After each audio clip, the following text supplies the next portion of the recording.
Misangko sa kagubot ang gihimong demolisyon sa Purok Size, Barangay Ligaya, General Santos City niadtong Lunes. Sa video, gilabayan og bato sa mga tao ang demolition team. Makita sab sa video ang mga pulis ug SWAT team sa lugar nga naghatag og seguridad.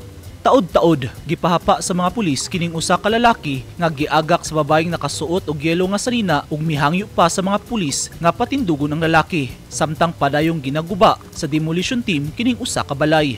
Kasi nag-desisyon siya kanina. Ako na lang mag-awat dito, sir. Hindi, ako na lang mag-awat. For safety, dyan lang muna siya. E paano kung pagtulungan siya dyan?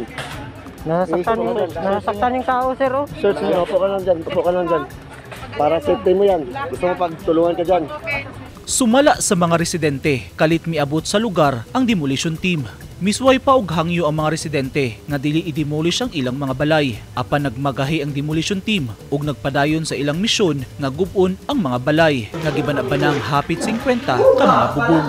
Matud sa usa ka residente nga nakahinabi sa Newsline Philippines, gipanag-iyahan sa pamilyang Tundog ang yutang gitukuran sa mga balay nga ilang kabanay. Usa ka Imam Sali Makasasa Tundog ang giingong tag-iya sa yuta ug duna pa sila gipakitang mga dokumento gikan sa DNR. Pero wala kini magsilbi ug hingpit nga naguba ang mga balay. Nasay gipagawas nga certification gikan sa DNR nga usa ka Carmen Limhap ang nagkuha og agricultural sales application alang sa 926,711 square meters nga luna di nahimutang ang mga gipang-demolish nga mga balay apan wala kini tuguti sa DNR nitong October 2, 1952. Sa gipagawas nga notice sa DNR Region 12, nakatakda unta nga magkita ang duha ka mga partido alang sa usa ka hearing para sa petisyon sa cancellation of title.